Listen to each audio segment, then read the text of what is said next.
नमस्कार दोस्तों, बहुत बहुत स्वागत है एक बार फिर से आप सभी का आपके अपने इस यूट्यूब चैनल विधिटेरिया में।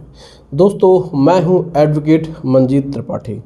दोस्तों आज के इस वीडियो में हम आपको बताएंगे कि आप अपने लोन का रीस्ट्रक्चर या फिर ईएमआई को कैसे कम करा सकते हैं।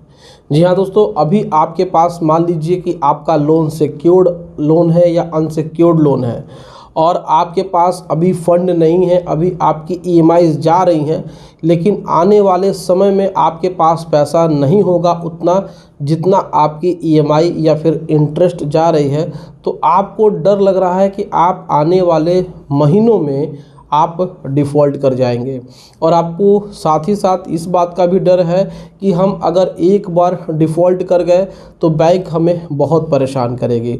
तो हम चाहते हैं कि हमारा जो ईएमआई है वो हमारे इनकम से कम हो जाए, यानी कि हमारा जो इनकम है, मान लीजिए कि आप कहीं जॉब करते हैं और आपकी सैलरी 40,000 है, 40,000 है और आपकी ईएमआई 55,000 है, 60,000 है और आप चाहते हैं कि आपकी ईएमआई कम हो जाए, तो इसका प्रोसेस क्या है।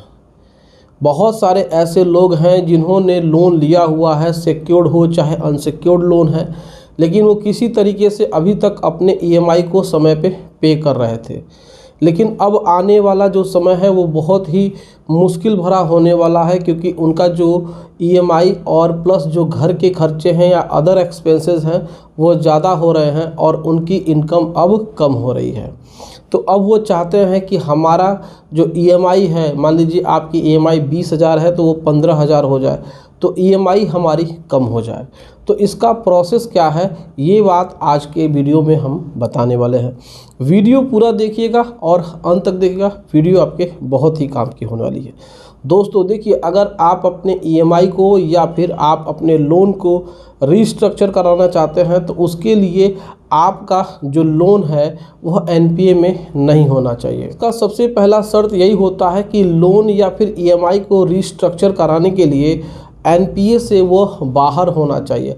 अगर आप बैंक के पास जाते हैं और आपका अकाउंट एनपीए है, आप पैसा नहीं दे पा रहे हैं और आप सोच रहे हैं हमारी जो ईएमआई है वो कम हो जाए, 20,000 के बदले वो 15,000 हो जाए या फिर वो 10,000 हो जाए, और आप बैंक के पास जाते हैं लेकिन बैंक आपको मना कर देता है। वो कहता है कि एनपीए को आप क्लियर करिए, तभी जा कर के आपका जो ईएमआई है उसको आप कम करा सकते हैं।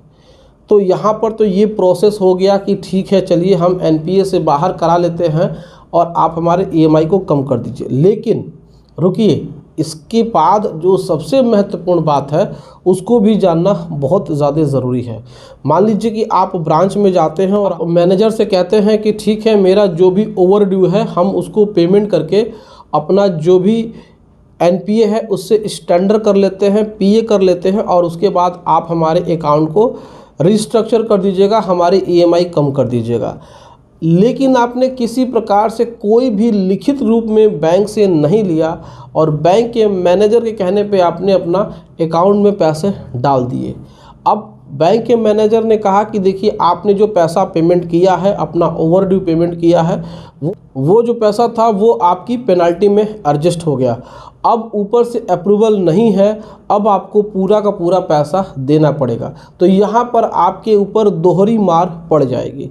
तो दोस्तों, जब भी आप अपना ओवरड्यू पेमेंट करने जाएं और लोन का रीस्ट्रक्चर या ईएमआई कम कराने के संबंध में बैंक से बात करें तो आपको बाकायदा बैंक से एग्रीमेंट करना ज़रूरी है, कन्फर्मेशन लेना ज़रूरी है। जो भी वो कन्फर्मेशन लेटर आपको दें तभी जाकर के आप अपने अकाउंट को रीस्ट्रक्चर कराएं या फिर ईएमआईज़ को कम कराएं। नहीं तो भविष्य में आपके साथ बहुत ही परेशानी हो सकती है। बैंक का मैनेजर अगर लिखित रूप में कुछ भी आपको नहीं देता है तो फिर आपको समस्या हो सकती है। तो यहाँ पर आपको ध्यान देना है कि जब भी आपको अपनी ईएमआई कम करानी होगी तो आपको अपने अकाउंट को पीए रखना होगा, एनपीए से बाहर करना होगा।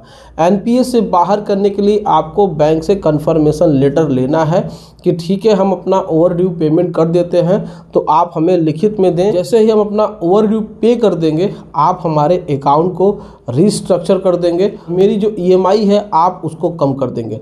तो अगर बैंक का मैनेजर ऐसा लिखित में अपने लेटर हेड पे लिख करके, साइन करके, सील मुहर मार करके, डेट वेट लिख करके आपको देता है तो ही आप उसको जेन्युइन मानिए। अगर वो वर्बली आपसे कहता है, केवल बातों से ही आपसे कहता है, तो आप उसकी बात पे भरोसा मत करिए। दोस्तों, इस प्रकार से आप खुद को बचा सकते हैं और आप अपने ईएमआई को कम करा सकते हैं और अपने साथ होने वाले जो भी फ्रॉड है उससे आप बच सकते हैं। दोस्तों, आए दिन बैंक इस प्रकार के फ्रॉड्स करते रहते हैं, ये कोई नई बात नहीं है। बस आपको बहुत ही सावधानी से अपने अकाउंट को स्टैंडर्ड कराना है और अपनी ईएमआई को कम कराना है। तो इस प्रकार से आप अपनी ईएमआई को कम करा सकते हैं। ये प्रोसेस होता है पूरा का पूरा। अगर इसके अलावा और कोई भी प्रश्न आपके पास है तो आप हमसे प्रश्न पूछ सकते हैं। कमेंट सेक्शन में आप कमेंट करके हमसे पूछ लीजिएगा, आपके कमेंट की रिप्लाई हम आपको दे देंगे।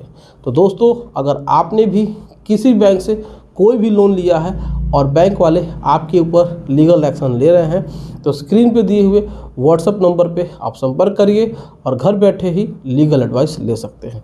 दोस्तों, वीडियो अच्छा लगा हो तो वीडियो को एक लाइक ज़रूर कर दीजिएगा, इससे अपने दोस्तों और रिश्तेदारों में भी शेयर कर दीजिएगा और हमारे चैनल को सब्सक्राइब करके हमें सपोर्ट ज़रूर प्रदान करिएगा। दोस्तों, मिलते हैं नेक्स्ट वीडियो में, तब तक आप अपना और अपने परिवार का ध्यान रखिएगा। Thank you so much. जय हिंद दोस्तों।